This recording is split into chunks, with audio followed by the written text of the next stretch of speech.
Good morning, student. Today we will start our new topic, 10th standard, new poem, A Tiger in the Zoo. So, in this poem, we will read about the life of a tiger when he is in zoo. It is a contrast, विरोधाभास है इसमें, life of the tiger in the zoo and forest.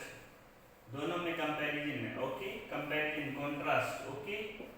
What is the contrast कि how tiger enjoy in the zoo or when he is in forest, whether he is enjoying or not in the zoo. Zoo में वो enjoy करता है कि नहीं? Definitely there is a change in the environment of the zoo because it is artificial environment, whereas forest is the natural environment, natural habitat.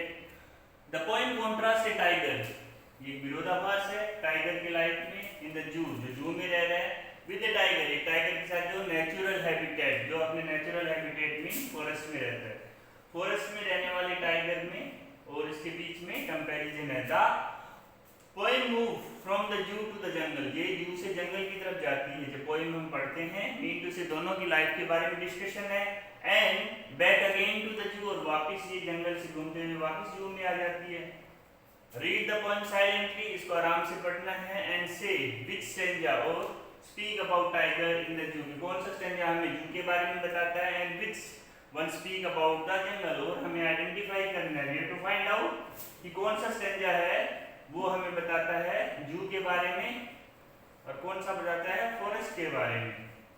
Okay, तो written by Leslie Norris, किसने लिखा है? Writer of the poem is Leslie Norris. Okay, Leslie Norris, the writer of the poem, Leslie Norris, poet. Okay, so there are 5 stanzas. We will read one by one.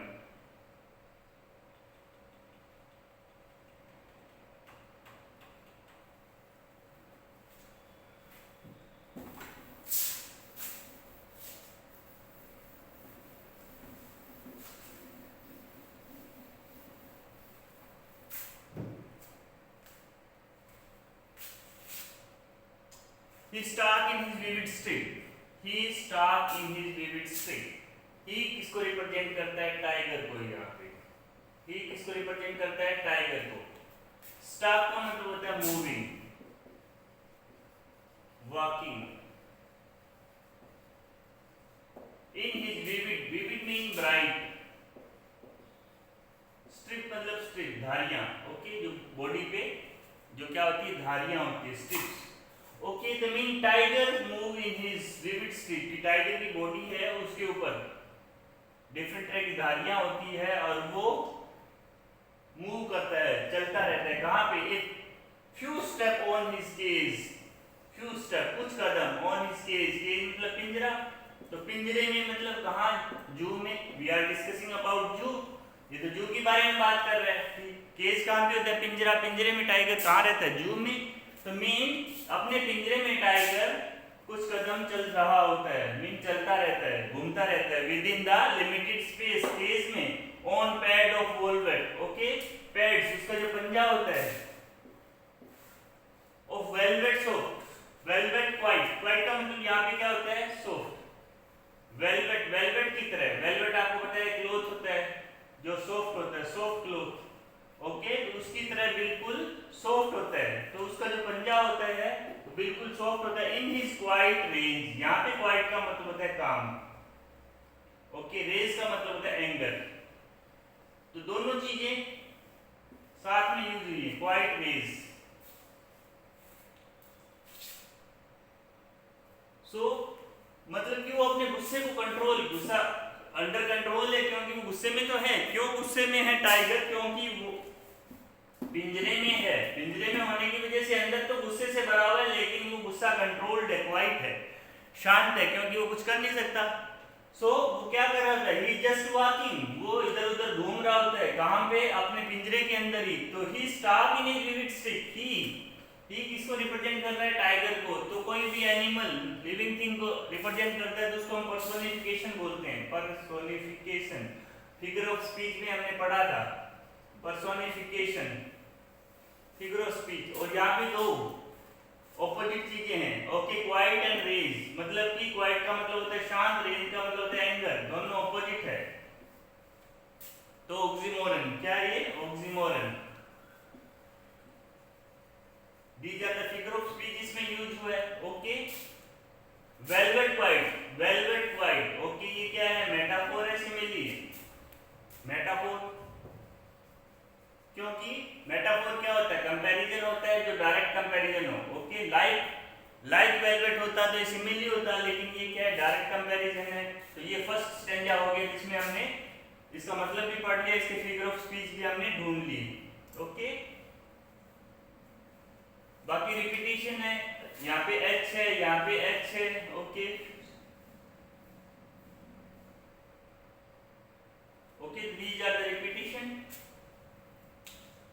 sorry alliteration, these are the alliteration, ये alliteration है, repetition quite repeat हो रहा है, repetition। तो there are so many, हमने discuss कर लिए सभी।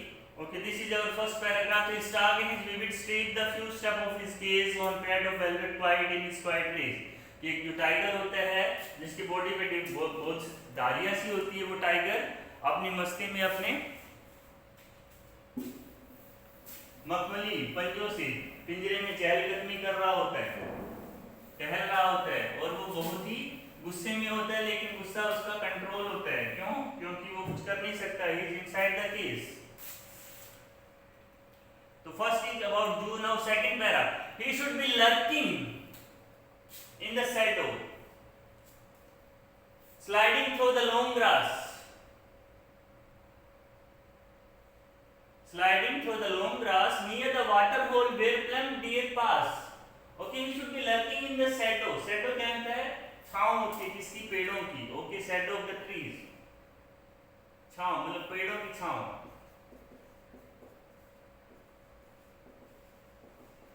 Okay, lurking means hiding and moving। he should be lurking in shadow, sliding through the long grass, और स्लाइडिंग का मतलब होता है क्रीपिंग, रेंगते हुए निकलना। ओके, मूव करना। Okay, moving. ओके, स्लाइडिंग मतलब मूव करते हुए। ओके, रेंगते हुए, तो रेंगते हुए धीरे धीरे। थ्रू द लॉन्ग ग्रास, के लंबे लंबे घास में से वो धीरे धीरे मूव कर रहा होगा, वो पेड़ों की छांव में, शैडो में छुपा हुआ होगा। नियर द वाटर होल, जहां पे वाटर होल है, वाटर होल का मतलब होता है पॉन्ड, लेक, रिवर, मतलब कोई भी ऐसी जगह है जहां पे ग्रास हो, क्योंकि जहां पे भी ये चीज होगी, पानी होगा, वहीं तो ग्रास होगा ना। वेयर प्लम डियर पास, जहां पे प्लम का मतलब होता है फैटी, मतलब मोटे ताजे, जहां मोटे ताजे डियर, जिनको खाना घास मिलेगा वो मोटे ताजे भी होंगे, घास कहाँ होगा, जहां पे पानी होगा। मीन तो सिर्फ वहां पे टाइगर भी आएगा, tiger came for hunting, for poaching, उसको शिकार करना, अपना खाना चाहिए। So he should be lurking in the shadow, mean to say वो शैडो में, शैडो का पेड़ों के जो झुंड होता है, पेड़ों का जो झुंड होता है, झुंड में। ओके, उसमें वो पेड़ों के झुंड में छुपा हुआ होगा। Sliding through the long grass, और धीरे धीरे आगे बढ़ रहा होगा, लंबी घास में छुपा हुआ होगा। ओके, हाइडिंग मैनर मतलब छुपे हुए, और वो धीरे धीरे आगे बढ़ रहा होगा अपने शिकार की तरफ। नियर द वाटर होल, जहां पानी के एसेट सोर्सेज हैं, चाहे लेक हो, पॉन्ड हो, रिवर हो, where the plump deer pass, generally वहां पे प्लम डियर आते हैं, मोटे फैटी डियर, मोटे ताजे डियर आते हैं, क्योंकि उनको खाना मिलता है, क्योंकि वहां घास, after eating grass they need water, तो पानी पीने आते हैं, तो वहीं पे वो छुपा होगा और अपना शिकार करेगा। तो दिस लाइफ इज अबाउट, काफी लाइफ है ये फॉरेस्ट की और जू की। तो दिस इज अबाउट फॉरेस्ट, ये तो नेचुरल हैबिटेट है ना। तो second paragraph is about forest. Now third paragraph, he should be snarling around house, snarling around house। snarling का मतलब होता है साउंड, गुर्राना। snarling मतलब साउंड, साउंड होती है, टाइगर कैसे साउंड करता है, रोरिंग, गुर्राता, गरजता है ना। अराउंड द हाउसेस, कहां पे हाउस रहते हैं, at the jungle edge, edge का मतलब होता है किनारा, बाहरी area. Okay, outside periphery, outside periphery, और पैरामीटर बाउंड्री, मतलब बाहर का जो एरिया होता है, जंगल का जो किनारा होता है वहां पे क्या होते हैं, कॉलोनियां होती हैं, जो कि झोपड़ियां होती हैं जहाँ पे लोग रहते हैं, मीन टू से वहां पे क्या रहते हैं, ह्यूमन बीइंग रहते हैं। तो वहां पे वो आता है, ही मीन टाइगर, कौन आता है यहाँ पे, tiger. Tiger should snarling around houses की, घरों के चारों तरफ वो आता है, घुर्रा रहा होता है, एट द जंगल है, जंगल के किनारे जितने भी घर हैं वहां पे वो आता है। क्यों आता है, जब ड्रोट आ जाता है, सूखा पड़ जाता है, तो क्या होता है, या फ्लड आ जाता है, तो ड्रोट और फ्लड में क्या होता है, उसका खाना खत्म हो जाता है, तो definitely need food, in search of food, खाने की तलाश में वो फिर कहाँ, ह्यूमन लिविंग पॉपुलेशन है उनकी तरफ बढ़ता है। वो जहाँ पॉपुलेशन है उधर बढ़ेगा तो वो कहाँ आएगा, वो जंगल के किनारे जहाँ ह्यूमन बीइंग रह रहे हैं, क्योंकि उनके पास गोट हैं, काऊ हैं, बुफेलोज हैं, वो लोग कैट रखते हैं, पेट जो कैटल्स रखते हैं, उन कैटल्स के पास वो आता है उनको हंटिंग के लिए, वाचिंग के लिए, बिकॉज ये नीड फूड। बेरिंग, बेरिंग का मतलब होता है सोइंग, दिखाना, इज वाइट फेंग्स टीथ एंड क्ला, क्ला का मतलब होता है जबड़ा, वो अपने जबड़े के सफेद दांत दिखाता है, मतलब वो अपना एंगर शो कर रहा होता है, गुस्सा, एंगर, ओके, रोरिंग के दौरान। टेरराइजिंग द विलेज, और किसको डराता है, गांव वालों को, मीन द विलेज कौन, terrorize the village mean the villagers, village represent to the people, terrorizing the village, सारे गांव को वो डराता है, कहां पे, जो जंगल के एज पे गांव है, जो बस्ती है, उसके लोगों को डराता है अपने जबड़ा दिखा के, अपने व्हाइट टीथ दिखा के, क्योंकि वहां पे वो शिकार करने आए हैं।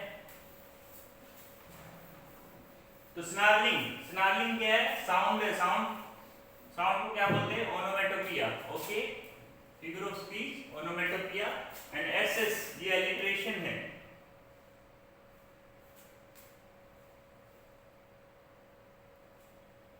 Okay, now next, snarling is a sound, sound किसको रिप्रेजेंट करता है, फिगर ऑफ स्पीच, ओनोमेटोपिया हमने पढ़ा था, ओके, तो फाइंड आउट इट। तो this is the life of forest, इसमें हमने पढ़ा था ये फॉरेस्ट की लाइफ है, फॉरेस्ट है क्योंकि बात कर रहे हैं, तो नेक्स्ट ये वाला पढ़ते हैं अभी।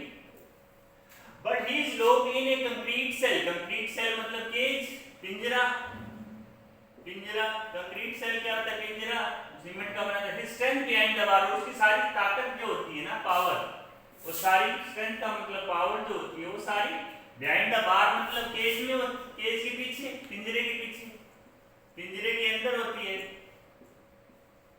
सारी ताकत पिंजरे के अंदर होती है उसकी, क्योंकि वो बाहर तो निकल, स्टॉकिंग मतलब मूविंग, स्टॉकिंग मतलब walking, moving,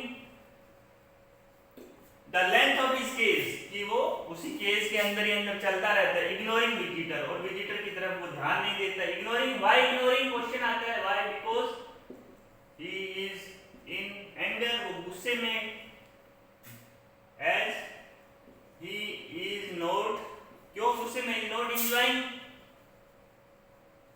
enjoying natural habitat, natural habitat मतलब फॉरेस्ट, अगर वो फॉरेस्ट में होता तो वो शिकार कर रहा होता, अपनी लाइफ जी रहा होता, लेकिन यहाँ पे तो क्या कर रहा है, कंक्रीट के पिंजरे में घूम रहा होता है, तो वो निराश होता है, इसीलिए वो ही इग्नोरिंग विजिटर। अगर वो जंगल में होता तो एंजॉय कर रहा होता ना, so why is ignoring visitor, because वो नेचुरल हैबिटेट फॉरेस्ट से दूर है, और वो शिकार नहीं कर पा रहा है, अपनी लाइफ को अपने हिसाब से नहीं जी पा रहा है, वो he is bounded. Now he hears the last fight at night, okay, रात को, ही मीन टाइगर, लास्ट पैराग्राफ, तो ये वाला केज वाला जू का था, okay, here the last fight at night, तो रात को वो आखिरी आवाज सुनता है, द पेट्रोलिंग कार, किसकी, पेट्रोलिंग कार, पेट्रोलिंग कार का मतलब क्या होता है, जो स्टाफ होता है, स्टाफ, स्टाफ पूछे जू का जो स्टाफ होता है, दे इंस्पेक्ट, क्या इंस्पेक्ट करते हैं वो, रात को चेक करते हैं ना, whether all the animals are in their cage, कि सारे जानवर पिंजरे में है कि नहीं है, सबने खाना तो खाया है कि नहीं है, तो they came in patrolling and stare with the brilliant eye, और वो घूर रहा था, स्टेयर मतलब वॉच, देखना, घूरना, किसको घूर रहा होता है, हिज ब्रिलियंट आईज, अपनी आंखों से, चमकीली आंखों से, ओके, नाइट से. The brilliant star, okay, mean brightening star, जो चमकते स्टार होते हैं, ब्राइटनिंग स्टार, चमकते जो सितारे होते हैं, चमकते सितारे. ब्रिलियंट का मतलब होता है चमकने वाले, चमकते सितारे होते हैं रात को स्टार्स स्काई में, तो वो उनको देख रहा होता है. कभी क्या होता है, अभी यहाँ पे वो नेचर को एंजॉय कर रहा होता है, मीन ही इज वाचिंग.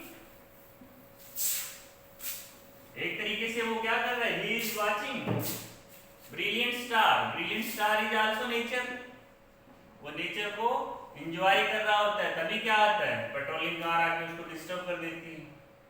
आएंगी तो हॉर्न बजाएंगी, लाइट गिरेंगी, सो वो उसको स्टेयर कर रहा होता है, वॉच कर रहा होता है, तो डिस्टर्बेंस हो जाती है. रात में क्या कर रहा होता है, वो स्टार को दिख रहा होता है, पेट्रोलिंग कार उसको चेक करने आ जाती है, ओके. और लास्ट में वो किसकी आवाज सुनता है, इन्हीं की, पेट्रोलिंग कार की आवाजें सुनता रहता है. क्योंकि जंगल में होती तो जानवरों की आवाज सुनता, फॉरेस्ट में. लेकिन ही इज इन जू, जू में किसकी आवाज आती है, जंगल में या तो सुनसान होता है या जानवर आवाज करते, लेकिन फॉरेस्ट में पेट्रोलिंग कार्स है, they are making noise, okay. और जब वो नेचर को एंजॉय कर रहा होता है, पेट्रोलिंग कार आती है, वो नेचर के स्टार्स को देख रहा होता है, so the patrolling cars came and disturb him also. This is your poem. I hope you understand. Read it and learn it. Thank you.